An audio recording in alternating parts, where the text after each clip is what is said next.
Hello to all the POVs. We are the first group to represent one of the chapters that we have provided in this report, which is cold water system. This topic is required for our reports that we have been planned for a few days in our program called DBT223 and Building Services and Engineering. Before we start our presentations, we would like to introduce each one of our members. Before we start, my name is Mohamad. And my name is Geovannie Farelly. My name is Alya Batrisyia, binti Azman. And my name is Cristiano, Owen, Musa. So, let's start with the presentations. First, we're gonna move to the introduction. Owen, you can start for introduction. Okay, for the introduction, I will explain the definition of the cold water supply system. Okay, what is cold water supply system? Cold water and hot water supplies are elementary systems that are present in every building. So, take a look to this picture. So, this is the cold water and hot water supply system. MME concentration for cold and hot water supply system includes the design of the pipe road, pipe size, location of water tanks, and sizing of pits. Next up, in Malaysia, incoming water source from the water company passes through the water meter. As we can see, this is the cold water system that we use in Malaysia. Then it runs directly to the wet kitchen of the house from the warm water meter.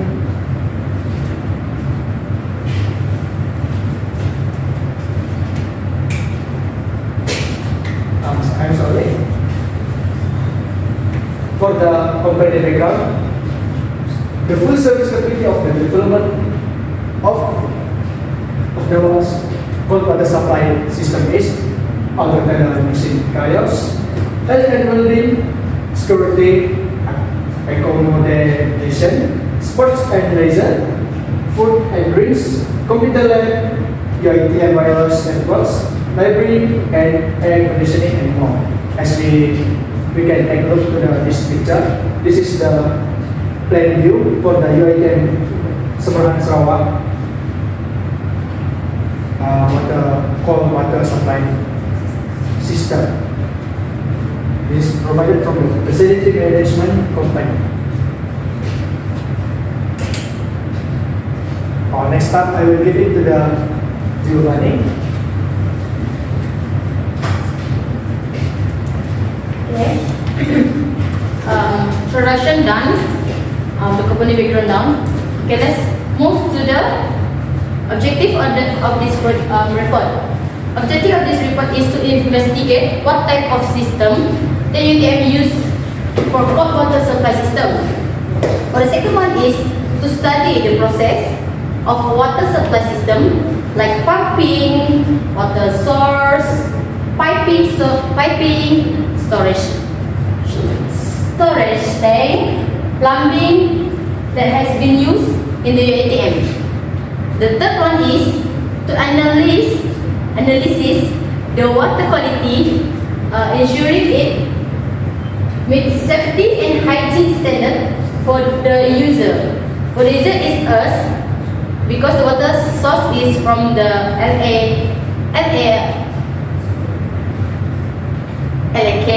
Lembaga Air Kuching, and the water source is transferred to the water tank, and the water tank is transferred to the reservoir tank, which is at the Bukit Gading. So when there was that water source have that, there was transferred to the building at the Seri Gading. So my part is done. Let's move to the type of system, which is Alya Batrisyia will present themselves.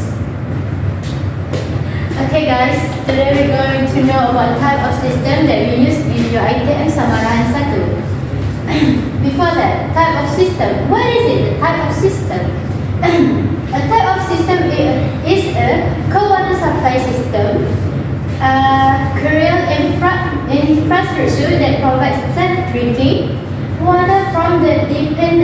source to different buildings or facilities. It is designed to maintain a steady and safe supply of water for various household and industrial needs. As we can see, in Samarahan 1 we use two types of system. First one is gravity water system and the second one is pump water system.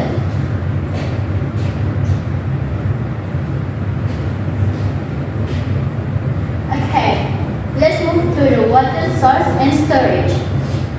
Water source for the UITM is from the Lembaga Air Kuching (LAK) and will be pumped to the water transfer pump, which is located transfer the water to the main reservoir water tank.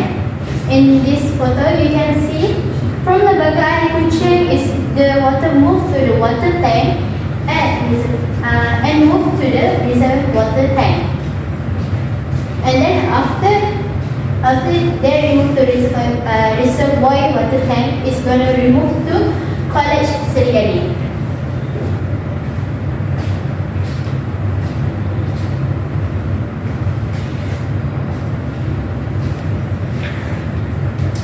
So, we move to the component of the system. Each component is interdependent on the others to achieve the overall goals of the system. In this session, we will delve into the key components that make up the system, discussing their function and roles in ensuring the system effectiveness.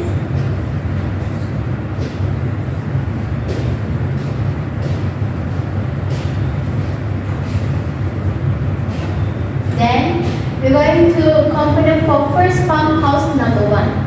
You can see this is the first pump for the house number 1. First, we have the component in house number 1 is first motor. It's for operate the pump system to keep it working, and the second rubber flexible joint. The reason why we use rubber flexible joint is to prevent water from destroying the pump stand when it's flow back to the pump. Next, we have a pump. The function of the pump is for application like water circulation, boosting system or industrial fluid handling. This component is function to suck the water from the water supply. Next, we have check valve. Check valve is a device that allows fluid or gas to flow in one direction, preventing backflow. Also called non-retain valve. When pressure is applied to the outlet, the valve closes to prevent the backflow. Next, we have panel. In every pump house, we need a panel to control all the activities of all systems in pumps. It works auto-generated. It will give a signal to the main system when something's happened. Next, I'm going to give to Owen to present about component for second phase.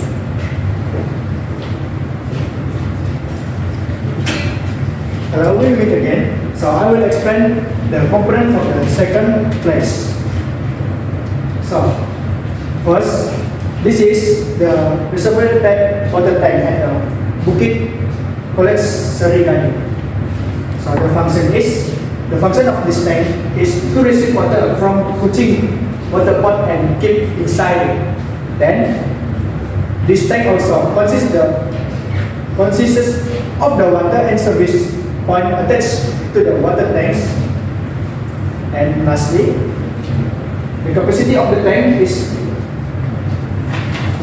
200,000 gallons. So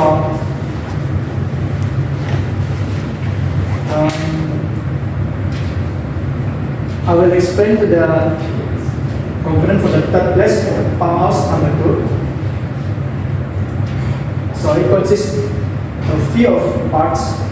So the first one is air reservoir tank, and we know it as a compressor air tank or pressure vessel that store compressed air to make demand peaks, and the function also to make sure the pressure of the water consistently from the start. Next up, the multi-stage pump. The function of this pump, it works like the floor switch will send a signal to the panel, and the panel will send the signal to the pump. And this pump use a gravitational system while it works. Next is the header. So header is a section of a pipe that distributes fluid to multiple tanks. Will also let the pressure water of it will let the pressure to flow to each other header in same pressure and the quantity. And next is the panel. This component is very important in every pump house. So the function is to control all activity of our system in pumps. The works is auto-generated, and it will give a signal to the main system when something happens at the pump house.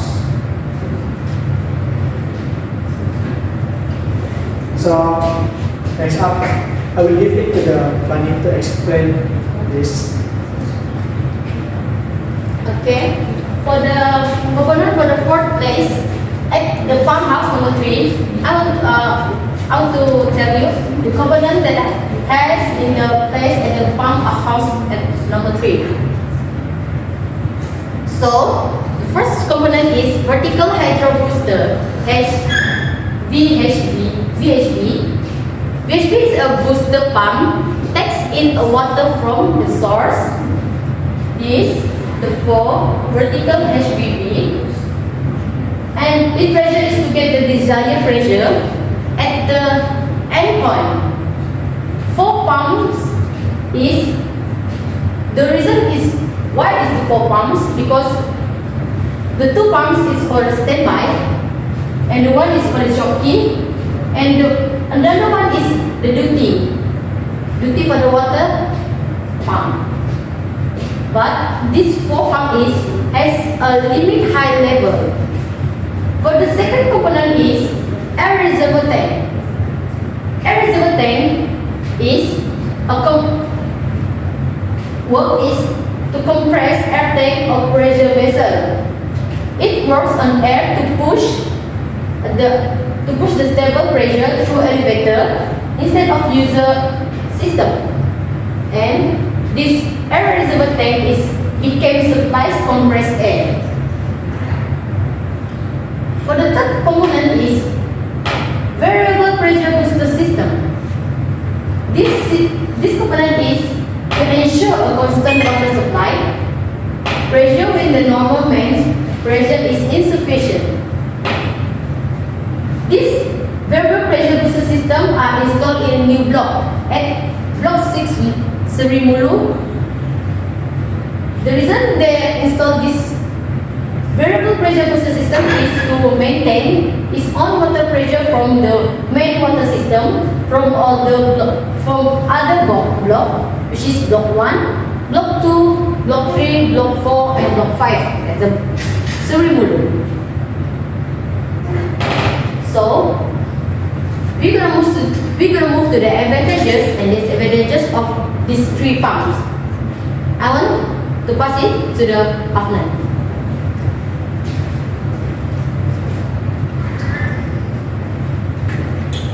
Okay, thank you, Geovannie, for handing out my cards.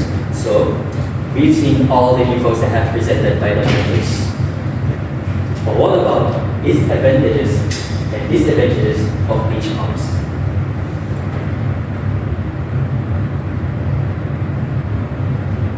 Sorry. Alright, for the first pumps, water pressure can return and deliver the water valve to the second pump, plus its panel automatically generates this without manually pushing the pressure based on workers nor contractors that have control the panels of the pumps. But it's only the advantages. Don't get me wrong, it's not 100% of its benefits. There's also disadvantages. With its advantage of the main pumps, with its disadvantages have their own maintenance repair within 1 month. It's quite long, I believe. And it only works in one blow. Alright, moving on for the second pump, it's still the same. It's only have the different types compared to the first pump. We have the same advantages, same disadvantages, same infos, and etc. Water valve return, generator panel, maintenance repair rate is 1:1, and it only works in one blow. Simple. But unlike the other first two pumps, this third pump is a bit more complicated, as we showed. With the advantages,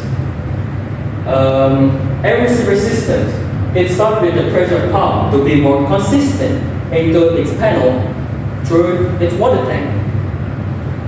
And for the second part, it's about the multi-stage pump. Of its many benefits, if accurate signal is increased to make sure the water pressure runs smoothly, and it connected to the gravity system, the minimum pressure once it reached more than 3 meters, I believe. And the header of its pumps, each wing would have 10 tanks. As you have seen, if you have like block 6, as what Geovannie just presented earlier, it's about we have like 6 wings of swing movie, so 10 times 6 tanks, I believe, and so it can make sure the pump will be running through each water header with its valve pipes. Why are we using the anti-clockwise? It is because it will make it the workers to do their works and open and close the pumps more easily in terms of their energy saving and their safety, of course. With these disadvantages also have difference compared to the other first two pumps. First, the lack of resistance. Compared to the first pump that only works maintenance in 1 month, but this pump has like 6 months to finish, more longer than the first two pumps. Plus, the maintenance would have made it more expensive for its conventional panel through the water systems. And with the digital metering to read out the maintenance of the third pump, it's kind of complicated to read out the information to the water system panels. And because of that, only expert or relay panels, like the one who handled the pumps originally, are the only one that can fix it can only fix these relay panels of its third pump. It cannot be fixed by contractors or the workers unless it is chairman or system expert would pump is functional. Alright, so before we end our presentation, let us give the conclusion to Cristiano Owen.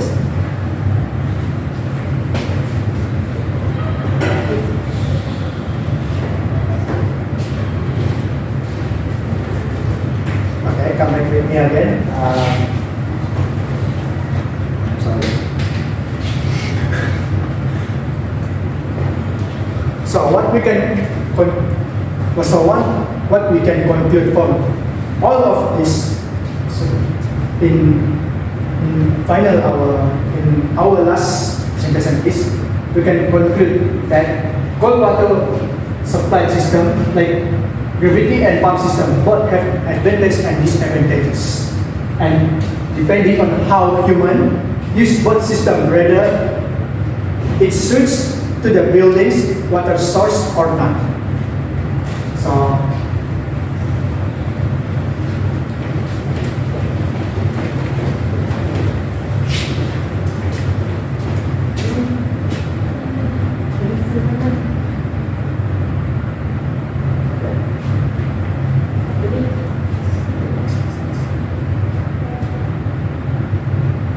So this is the end of our presentation. Thank you.